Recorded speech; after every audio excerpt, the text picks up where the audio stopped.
Hi there. Welcome to this beautiful journaling session. I'm so grateful that you're here. We are going to have about a 15-minute journaling session today, and you are welcome to stay for however long you would like. So if you'd rather stay for just a few minutes, that is totally fine. Or if you'd like to stay with me till the end, that would be beautiful too. I'm going to set myself up, explain a little bit about how I journal, and I might occasionally talk to you throughout this journaling session, but hopefully it will just be a very soothing, gentle practice that we get to do together, so you don't feel so alone as we do the brave thing and go inward. Hopefully it will be a little bit ASMR-y as well, a little bit of scratching of the nib on the paper and that gorgeous handwritten paper rustling magic. Okay, I'm going to get set up, and I'm going to invite you to get set up now too. I want you to feel safe, so go find a spot where your nervous system isn't in fight or flight. You're not constantly checking on your surroundings. We need to feel safe in order to go inwards, because if we're too distracted or overstimulated by that external world, it's very difficult to move inwards. So as safe a place as you can find right now, get yourself a cup of tea, get yourself a drink, a snack. This practice can be filled with resistance for a lot of us, and I really resonate with that.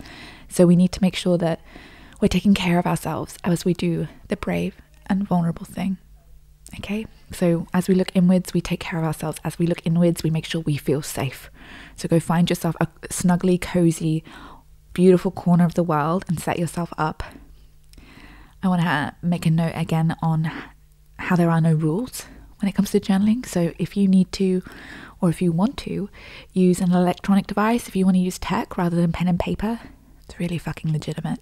And you don't need to feel like it's any less, or you don't need to feel like it's an inferior way of journaling. Of course it's not. Of course it's not. You do what you need to do. I'm so proud of you for showing up, and I'm so honored that we get to do this together and spend this little bit of time together. Okay, I'm going to set up, and then I'm going to talk a little bit about what this practice means to me, and then we can dive in. But if you want to start right now, start right now. I'm right here. I am using my Lamy ink pen today. It's a beautiful beginner ink pen. Beautiful sound of her scratching the pages. I really love it. Just changing the ink cartridge.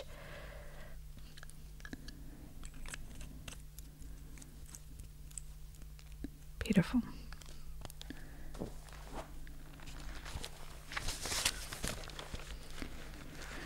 So I know for a lot of us, journaling can feel like we're swimming in our pain. I know it can feel like we are just going over and over the traumas and the frustrations of our life. So I want to invite us to face the hard things today, but to also mother ourselves and take care of ourselves and rewrite narratives that are holding us back, that are keeping us small.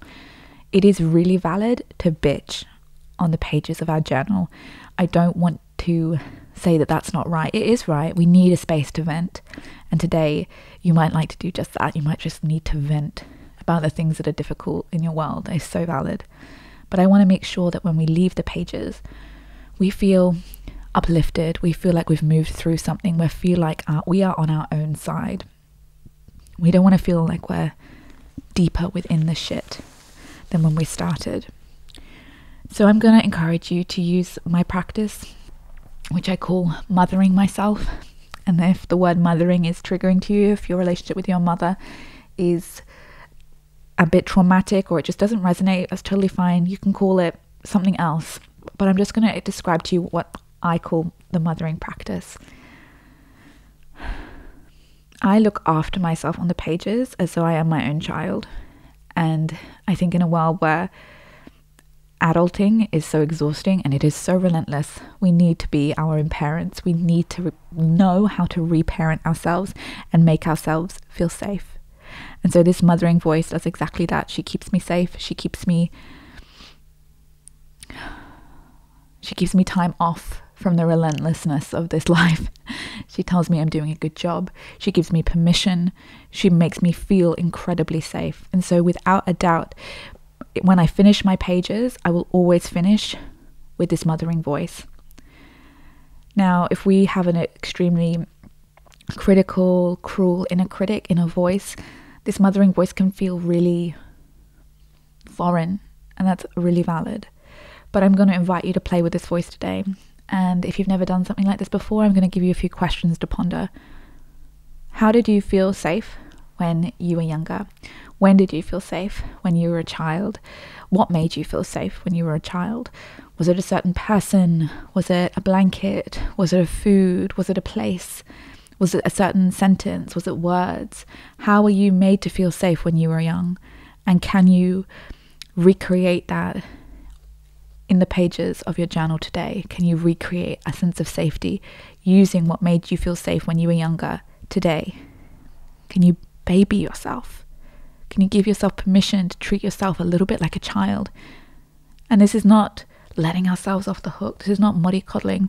We need continuing parenting as we grow old, as we become adults, as we die. We need parents in our life. We need the parental voice in our life. We need compassion. We need permission. We need love. And I believe it is our duty to give ourselves that voice. Another question you might like to consider as we develop this beautiful and divine voice is, what care did I not receive when I was younger, when I was a child? When did I feel specifically unsafe as a child? And can you, as an adult now, give yourself that safety that you were denied as a child? Can you feel that space, that void that existed in your childhood? And can you do it on the pages of your journal? Another question you might like to consider, what permission do you need right now? Do you need permission to stop? Do you need permission to cry? Do you need permission to quit? Do you need permission to say, fuck this, I'm out? The mothering voice always gives me the permission that I need. She's like simultaneously the softest, most kind voice, but she's also the authoritative voice, right? She can give me permission. She can let me off the hook. She says things like, oh my God, you are doing so fucking well. I'm in awe of you. And then she'll say, I really think that tomorrow you need to back off. You need to have a few hours downtime. And I want you to cancel that plan so that you can have some time for yourself. And I want you to watch a movie and have a cup of tea during those hours. She says things like, you know what, this is really fucking hard. You're right. This is really hard. It's so valid that you're struggling with this. It is so valid that you are battling this hard, because what you're dealing with is really hard. And I'm so proud of you. What sentence do you really need to hear right now? Can you become the person that you need the most on the pages of your journal today? Okay, I'm going to begin. Dictate that internal monologue. If you feel stuck, just listen to the voices in your head and dictate them. Write about how you're feeling stuck. Write about your frustration with journaling. Write about this YouTube video that you're watching.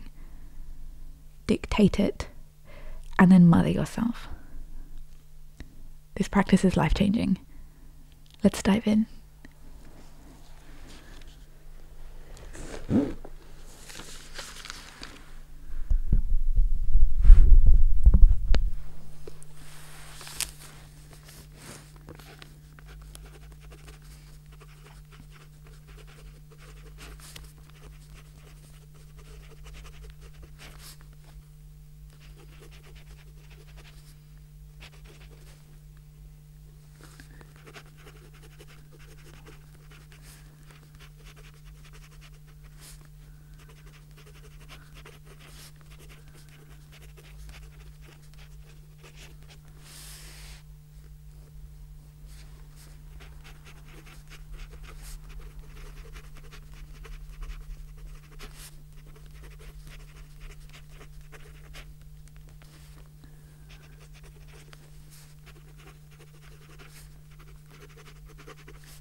If you are finding that you're being particularly cruel to yourself, or that you've gotten yourself in a funk, now is the time to mother yourself. Now is the time to give yourself permission to let go, to tell yourself how well you're doing. Okay?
if you are still in a space where you're negative, you're not feeling good, you're feeling bogged down, I'm going to ask you to stay on and take care of yourself, even if you feel a huge amount of resistance in being nice to yourself, because it feels so foreign, it feels so undeserved.